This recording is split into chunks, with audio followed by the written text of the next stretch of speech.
Hello friends, तो आपको स्वागत है हमारे चैनल पे। तो आज हम जो बात करने वाले हैं वो करने वाले हैं कि कैसे प्रोविज़नल डिग्री पाई जाए। सो बेसिकली प्रोविज़नल डिग्री आपको अपने जो मेन स्टेट का जो सेंटर होता है वहाँ से मिलती है। तो जैसे कि अगर हम उत्तराखंड का देखें तो वहाँ का है आपका कुमाऊँ यूनिवर्सिटी। तो और अलग अलग स्टेट में अलग अलग यूनिवर्सिटीज़ होती हैं। जैसे कि मुंबई में मुंबई यूनिवर्सिटीज़ होगी और उत्तर प्रदेश में उत्तर प्रदेश यूनिवर्सिटी। ठीक है।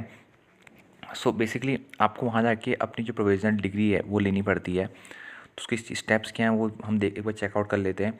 तो चाहे चाहे अगर प्रोविज़नल डिग्री हो या फिर डिग्री हो, जो प्रोसेस रहती है वो हमें सेम रहती है। आपको वहाँ अगर अपनी डिग्री लेनी है या प्रोविज़नल डिग्री लेनी है, प्रोविज़नल डिग्री बेसिकली क्या है?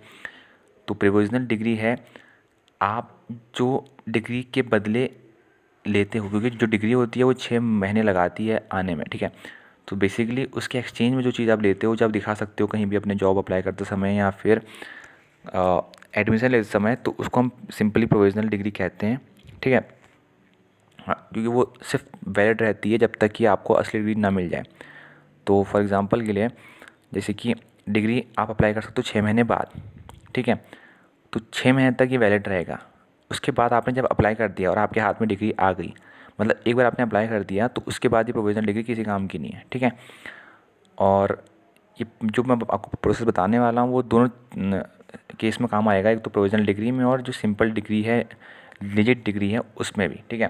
तो कैसे लेते हैं देखिए। तो पहला सबसे पहले आप वहाँ जाएंगे और वहाँ पर आप फॉर्म के लिए पूछेंगे फॉर्म कहाँ पे मिलता है। ठीक है। तो काउंटर होगा, फॉर्म जब जहाँ फॉर्म काउंटर होगा वहाँ पर आप फॉर्म लोगे पहले।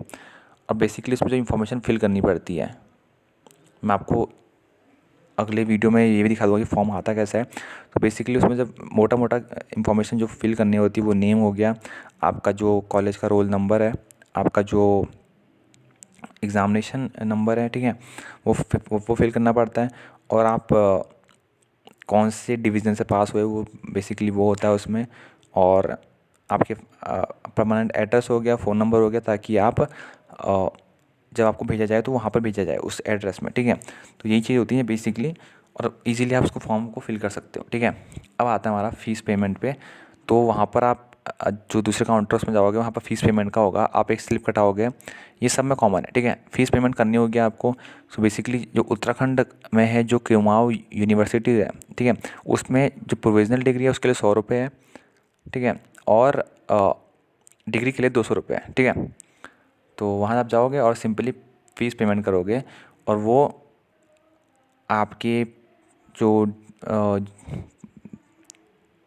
फॉर्म्स हैं उसके पीछे वो स्टेपलर कर देगा। अगेन तो डॉक्यूमेंट क्या क्या चाहिए? डॉक्यूमेंट चाहिए पहला तो आपको सारी जो अपनी जितनी भी हर सेम की आपको वो मिलती है, मार्कशीट मिलती है, आपको वो सारी अटैच करनी है फर्स्ट से लेकर 6 सेम तक। ठीक है। और हो सकता है कि अगर आपकी 6 सेम की जो जो आपकी मार्कशीट है वो सिर्फ ऑनलाइन आ रखी है, अभी वैसे नहीं आ रखी है, हार्ड कॉपी नहीं आ रखी है, तब भी आप जो ऑनलाइन प्रिंट आउट है उसको लेके जा सकते हो, उसमें कोई इशू की बात नहीं है। ठीक है। अब आता है हमारा थर्ड प्रोसेस जो कि है वेरीफाइंग डॉक्यूमेंट। ठीक है। नाउ यहाँ पर सबसे इम्पोर्टेंट जो बात है वो आपको ये है कि यहाँ पर आपकी डॉक्यूमेंट वेरीफाई करेंगे। सो अगर आप अपने ओरिजिनल मार्कशीट ले जाते हो तो और अच्छी बात है, क्योंकि हो सकता है कहीं कहीं कहीं कहीं पर वो बोल सकते हैं कि लाओ अपनी जो ओरिजिनल आपकी मार्कशीट है उनको दिखाओ एक बार। तो बहुत बार केस होता है कि हम अपने आपके ओरिजिनल मार्कशीट पूछ सकते हैं। तो बेसिकली आप वैसे आप ले जाओगे तो फॉर स्टेट, लेकिन आप अपने साथ ओरिजिनल मार्कशीट रख सकते हो in the case of emergency. That's clear. Now fourth point is submit the form. अब जहाँ सबमिट जो फॉर्म सबमिट करने का जो काउंटर होता है वो बिल्कुल अलग होता है, सेपरेट होता है। और जो बेसिकली बात वहाँ पर आपको रिमेंबर रखनी है वो ये कि आपको एग्जैक्ट फॉर्म सबमिट करते ही वो डिग्री या फिर प्रोविजनल डिग्री नहीं देगा। तो अगर आपका कहीं सेंटर दूर है जहाँ से आप अप्लाई कर रहे हो, यहाँ आप अप्लाई करने गए हो जैसे कि उत्तराखंड का नैनीताल में, तो आपको वहाँ वेट करना पड़ेगा 2 से 3 घंटा। ठीक है। तो ये सब है। और आपको फॉर्म मिल जाएगा, आपको बेसिकली 5 रुपये का फॉर्म आता है यहाँ उत्तराखंड में, और बाकी स्टेट में मुझे नहीं पता। तो 5 या 10 रुपये से ज़्यादा फॉर्म तो होगा नहीं। ठीक है। कहीं कहीं फ्री भी अवेलेबल होगा। तो ये सब प्रोसेस है। और बस यही है, आपको फॉर्म भरना है, पेमेंट फ़ीस की पेमेंट करनी है और डॉक्यूमेंट को वेरीफाई कराना है। और जो उसके बाद फिर आपको फॉर्म सबमिट कर देना है। और उसके बाद आपको जो प्रोविज़नल डिग्री है फिर ओरिजिनल डिग्री है। जैसे ओरिजिनल डिग्री तो आपको 3 महीने बाद मिलेगी, अप्लाई करने के 3 महीने बाद आपको उसे अपना घर का एड्रेस देना पड़ेगा, वो वहीं पर आ जाएगा, ठीक है। और उसके लिए अलग फॉर्म आएगा, प्रोविज़नल डिग्री का अलग फॉर्म निकलेगा और असली डिग्री के लिए अलग फॉर्म निकलेगा। तो बेसिकली जो ओरिजिनल डिग्री है उसको आप जब अप्लाई करोगे, उसके लिए अप्लाई करोगे तो 3 महीने बाद आएगा। तो आप जाओगे सीधा अप्लाई करोगे और 3 महीने बाद आपके घर में आ जाएगा, या फिर जहाँ भी आप मंगाना चाहते हो वहाँ पर आ जाएगा, ठीक है। But in the case of provisional degree वो आप वहीं से ले जाओगे, उसके लिए आपको वेट करना पड़ेगा, ठीक है। तो ये जो मैं आपको चीज़ बताई है दोनों चीज़ में एप्लीकेबल है, प्रोविज़नल डिग्री के लिए भी और जो सिंपल डिग्री है वहाँ पर भी। So thank you.